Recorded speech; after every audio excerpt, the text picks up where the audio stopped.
So to begin our interview, I really want to ask, can you explain some of the things that you brought for us today in the background and kind of like where they came from and the story behind them? Sure, I'd be happy to. So what I have behind us is a series of books. We called this series Books That Bind, and we created these with my colleagues at Les Trois Sœurs in Benin. I was teaching a class here at Michigan State called Globalization and Justice, Okay. and at the same time my colleagues were trying to figure out how to come up with books for kids in the community. Okay. So we thought about how we could do a project together, and we asked the elders to tell stories. My colleagues recorded them on their smartphones and sent back the transcripts of those to me and my students at Michigan State. Right. And we use this software. It's a free software called Bloom, designed for ease of use to create bilingual and trilingual books. Right. And so we asked our colleagues to have the kids in the community act out the stories. So therefore, they were going to hear the story, Right. act it out, sort of like embody the spirit of what the lesson of the story. And then we put them into book forms. What do you think for you specifically, and I guess for people that you have interacted with, the power of pursuing that and getting an education that's more expansive? Like, how does that impact you, if that makes sense? Yeah, no, it makes a lot of sense. And it's almost like there's two sides of it. There's the one side where you're like, I feel so lucky and I'm going to have this thing, right? It's going to be my degree. And as they say, once you have it, nobody can take it away from you, right? And it's sort of something that validates something you may know about yourself, right? I can do this. And I did all this hard work that got me to get that degree. Then sometimes there's also that other part where you're like, because I'm the only one in my family to go, maybe sometimes my family doesn't get all of the struggle that I put into this, or sometimes, you know, family members might not recognize why. Yeah. Why is it important? And for me, I found it important because it really did provide that sort of external validation of what I thought, which is, I think I can do this. Right. I got my GED when I was 23. Right. So like, that's several years of sort of wandering around and thinking, I have certain skills, I have things that I can contribute to this world, but without a high school diploma, it's difficult for other people to believe you, take you at your word to say, oh, you've got potential, you can do something cool, right? Or you've got like skills, or you've got, or that you're intelligent enough to do the job. To me, I feel like primary and secondary, or like elementary and high school, they teach you some of the things you need to know. Sure.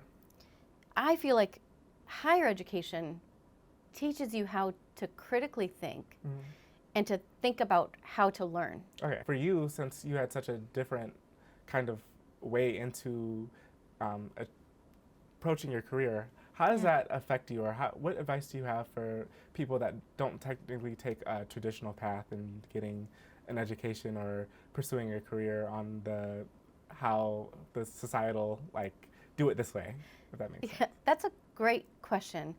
And I think it's a really great question for right now. Yeah. Because we know that the pandemic has caused a disruption in people's timelines, right? And the things that we thought that we were going to do at maybe the beginning of the year 2020, where we sort of could project our next 2 years, many of us would never have said, this is where we're going to be in 2 years, right? Right. We're in a very different place. But I think that it helps us to understand the flexibility that we do have.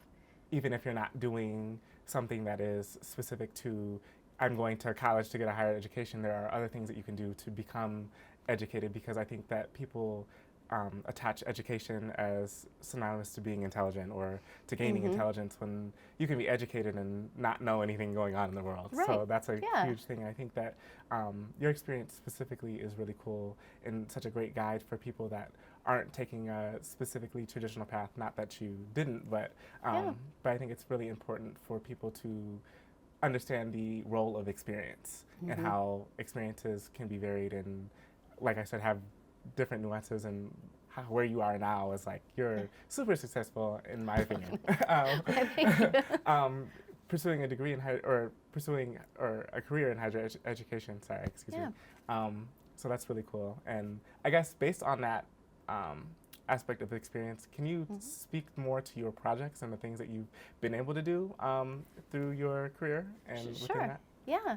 So, I went to, I did my research for my PhD in Benin, and I was able to get a Fulbright for that. So that was really cool and exciting, and I got to spend a nice chunk of time in Benin, and met some great colleagues there. So one of the things that came out of that was a few years later, some of my colleagues in Benin and I created a nonprofit. And it's an NGO in Benin, and it's now a 501c3 in the U.S. Wow. So that's really exciting, and it's called the Three Sisters, Les Trois Sœurs. And so a few years ago, my colleagues were invited to the Global Youth Advancement Summit to present their research, and that was really amazing. And for them to be able to be with other young people from around the world who are also like thinking of those same big issues, how to make the world a better place, more equitable, to work with young people to be like, yes, I believe that you do have that inside you, and like you have so much to give and so much to offer this world. It's super rewarding. What things do you think that in your past you believe that like you wish somebody had told you as you were kind of navigating the space of pursuing your career and pursuing your goals and kind of figuring out who you were in relation to what you're doing in your life? I had more to give. Okay. Right. That people didn't discount me because of the fact that I didn't have.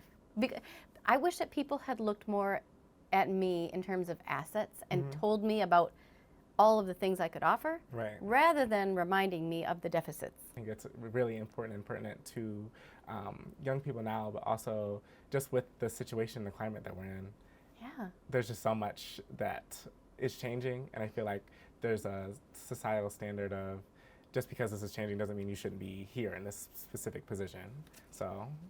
Yeah, no, I think perseverance is huge. Like, and it's sort of underestimated, like that perseverance doesn't mean like I'm going to persevere in these 4 years, I'm going to work so hard and I'm going to be done. It's like perseverance is like when there's a massive challenge or when you feel like I don't think I can do this, to keep doing it anyway. Oh yeah, sure. If you had anything else to share, what kind of advice would you give to someone like me or to somebody that is kind of transitioning and moving to the next stage of their life? Look broad. Okay. Like just if your degree is in this area, think broadly about what that degree can do for you and what you learned in like the breadth and depth of what you learned. And don't narrow it down to being like, I only am going to excel in a career that looks like this. Because I feel like if you open yourself up to sort of meanderings, you're going to find your way. And also don't be afraid if something like, let's just say you graduate and you pursue a career and you're working in it and you're like, but it's related to my degree, so I got to do it. Don't feel like that has to be your only path. Like life will take you in certain directions, and kind of like be open to those directions, and always reflect on like, what did I learn through the whole experience? Not just in my classes, but like, what did I learn here? And for us, it would be like, what did I learn here at Michigan State? But you're drawing on that bigger body of knowledge, and it's taking you in a place where you can really apply it in a way that means something to you. Do you have anything left that you want to promote, share? Well, I do work with some entrepreneurs. So as I said, that Three Sisters Trois Sœurs is registered in the U.S. and in Benin. But we also work with artisans in Niger. And it's a group of artisans who've done amazing work. They look a lot at the impact of what they do on the environment. And so they've made some really cool things. I want to show you this. Super cool cup made of soapstone, hand carved, if you can feel with your nail. That is beautiful. Really cool, right? So I love working with artisans who also can like take, so this was something that was a custom designed, where they use designs like this often that they told me signifies sort of like the way that the sand moves on the Sahara, which is pretty cool. That's beautiful. But into a shape that we needed for one of our projects. And then also the spoon, right? Yes. I love to cook. Yeah. So when Ali and his crew were working on these cups, they sent a picture of everybody sort of on break, and a couple of the guys had like a spoon, and I was like, wait a minute. So you need that. What's going on with this spoon? So yeah, and so then we started carrying these spoons, which are also cool, and again hand carved and burned, and they're from acacia trees. So it's rare when you can actually see the tree that your product came from. And every time when there's a new order, you know, Ali will go take the camera, take a video, and be like, "This is the tree," and I get to see it all the way through from like the tree to the final product.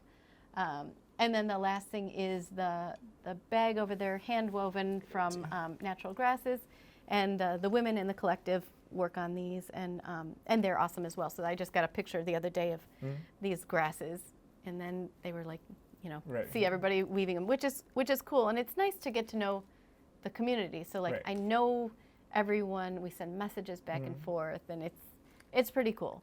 So yeah. These are the last few things. I love. That's beautiful. Yeah,